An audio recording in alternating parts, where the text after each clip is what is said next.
நம் தேவனாகிய இயேசு கிறிஸ்துவினால் உங்களுக்கு கிருபையும் சமாதானமும் சந்தோஷமும் உண்டாவதாக. இன்றைக்கு தேவனுடைய ஊழியக்காரர் குறித்து நாம பார்க்கவிருக்கிற வேத பகுதி 2 கொரிந்தியர் 8வது அதிகாரம் வசனம் 20 மற்றும் 21. 2 Corinthians chapter 8 verse 20 and 21.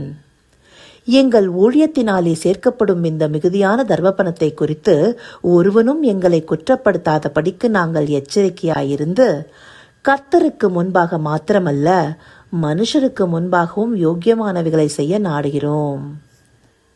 இந்த வார்த்தைகள் பவுலடியாரை பற்றினது. பவுலடியார் ஒரு நல்ல தேவ ஊழியக்காரனுக்கு சிறந்த முன்னுதாரணமாக இருக்கிறாரு. அதனால்தான் இந்த மாதத்துல அநேக வேத பகுதிகள் பவுலடியாரை குறித்து நாம பார்த்திருக்கிறோம். அவரை பார்த்து ஒரு தேவனுடைய ஊழியக்காரன் எப்படி இருக்கணுங்கிறத கற்றுக்கொள்ளலாம். அப்படியாக இந்த பகுதியிலையும் அவரிடத்திலிருந்து கற்றுக்கொள்ளக்கூடிய ஒரு காரியத்தை நாம பார்க்க போறோம்.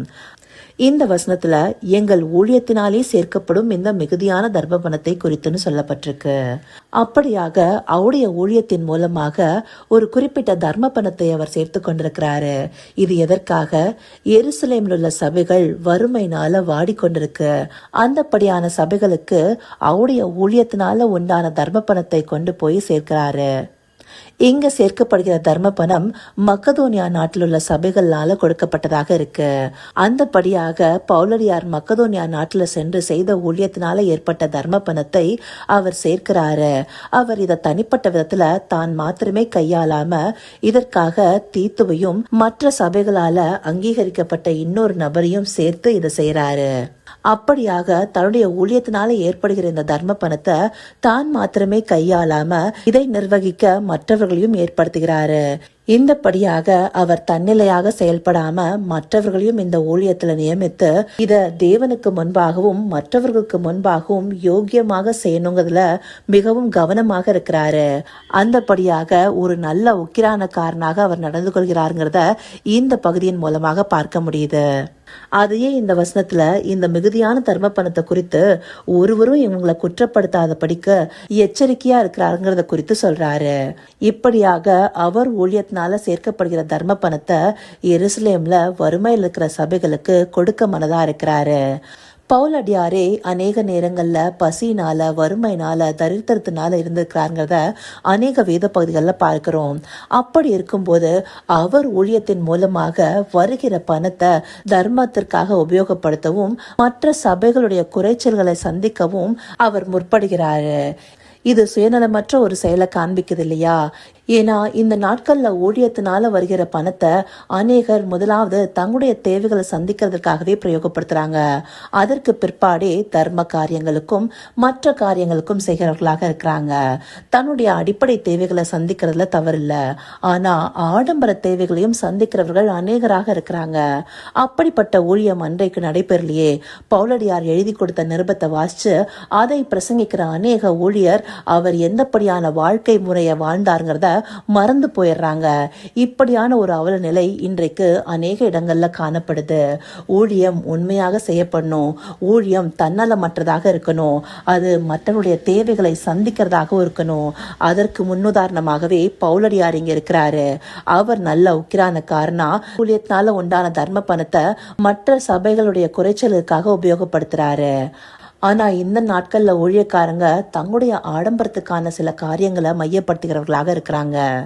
இந்த பகுதியில் எப்படி பவுலடியார் எருசலேமுடைய வறுமையை சந்திச்சாரோ அந்தபடியாக சில கிராம சபைகள்லயும் இல்ல ரிமோட் ஏரியாஸ்ல செயல்படுகிற சில சபைகளுக்கும் குறைச்சலாக இருக்கும்போது அவர்களுடைய தேவைகளை சந்திக்காம போயிடுறாங்க. அப்படியாக இருக்கும்போது அந்த இடங்கள்ல எப்படி ஊழியம் ஊக்கமாக நடைபெறும்?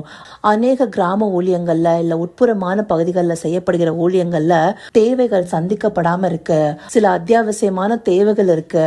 இப்படியான சபைகளுக்கு கொடுத்துதவும்படியா இன்றைக்கு ஊழியர்கள் செயல்படுகிறார்களா? இன்றைக்கு அநேக சபையில தேவனுடைய ஊழியக்காரர்கள் காணப்படுகிறாங்க. அவர்கள் எல்லாரும் சேர்ந்து இந்தபடியாக குறைச்சல் உண்டாயிருக்கிற சபைகளுக்கு கொடுத்ததுன்னா அவர்களுடைய ஊழியமும் வளரும் இல்லையா? அதுவே அவர்களுக்கான ஒரு நற்சாட்சியா இருக்கும் இல்லையா? அப்படியான காரியங்களை செய்யும் போது இந்தப்படியான சபைகளும் ஊக்கமாக வளரும் இல்லையா? இதுவே சரியான வளர்ச்சியாக இருக்கும். இந்த சமநிலை பிரமாணத்தை பத்தியே பவுலடியார் இந்த அதிகாரத்துல குறிப்பிட்டிருப்பாரு. அப்படியாக தேவை உண்டாயிருக்கிற சபைகளுக்கு கொடுத்து உதவ அநேக தேவனுடைய ஊழியக்காரர்கள் முற்படணும். அப்படியான ஊழியக்காரர்களே தேவன் எதிர்பார்க்கிறாரு. இந்த ஊழியத்தை செய்ய எத்தனை பேர் முற்படுகிறோம், அதை நிதானிச்சு பார்க்கணும். தேவனுடைய ஊழியக்காரராகவும் நல்ல உக்கிரானக்காரனாகவும் இருக்கிறதுக்கு இதுவே அடையாளமா இருக்கு இல்லையா? அப்படியாக பவுலடியார் நமக்கு வைத்து போன முன்மாதிரியை பின்பற்றி குறைச்சல் உள்ளவர்களுக்கு உதவி செய்ய முற்படுகிறவர்களாகவும் சுயநலமற்ற ஊழியத்தை செய்பவர்களாகவும் நாம காணப்படுவதே தேவனுடைய விருப்பமா இருக்கு. இதை அறிந்து கொண்டு தன்னலமற்ற ஊழியக்காரனாகவும் தேவனுடைய நல்ல உக்கிரானக்காரனாகவும் இருக்க அவரை நோக்கி பார்ப்போமா? கர்த்தாவே, தேவாதி தேவனே, உமக்கே இந்த வேளையில் நன்றி செலுத்துகிறோம் ராஜா. அப்பா, அந்த நாட்கள்ல பவுலடியார போன்ற ஊழியக்காரர்கள் குறைச்சல் உண்டாயிருக்கிற சபைகளுக்கு தங்களுடைய ஊழியத்தினால சேர்த்து வைக்கிற தர்ம பணத்தை கொடுத்திருக்கிறாங்க ராஜா. அப்படியான சமநிலை பிரமாணத்தை கடைபிடித்தவர்களாக அந்த நாட்கள்ல ஊழியர்கள் காணப்பட்டிருக்காங்க தகப்பனே. இந்த நாட்கள்ல அநேக ஊழியர்கள் தங்களுடைய தேவையை தாண்டின ஆடம்பரங்களை சந்திக்கிறதுக்காக தங்களுடைய ஊழியத்தால வருகிற பணத்தை உபயோகப்படுத்துறாங்க ராஜா. அப்படியானவர்கள் மனம் திரும்பவும் குறைச்சல் உண்டாயிருக்கிற சபைக்கு கொடுத்துதவுகிற மனப்பான்மையை பெற்றுக்கொள்ளவும் தேவரீர் தயவு பாராட்டுங்கப்பா. ஆம் ராஜா, கடினப்பட்ட இருதயங்களை மாற்றி தேவன் நவமான இருதயத்தை தந்தள்ளி இப்படியான தர்ம காரியங்கள்ல ஈடுபடுகிற தன்னலமற்ற ஊழியர்களை தேவரீர் ஏற்படுத்துங்க தகப்பனே. அப்படியான நல்ல உக்கிரானக்காரர்களை நீங்க உண்டு பண்ண போகிற தயவிற்காய் நன்றி தகப்பனே. சகலவித துதி மகிமை கனம் யாவும் ஒருவருக்கே செலுத்துகிறோம். இயேசு கிறிஸ்துவின் மூலமாய் வேண்டிக் கொள்கிறேன் பிதாவே. ஆமேன், ஆமேன்.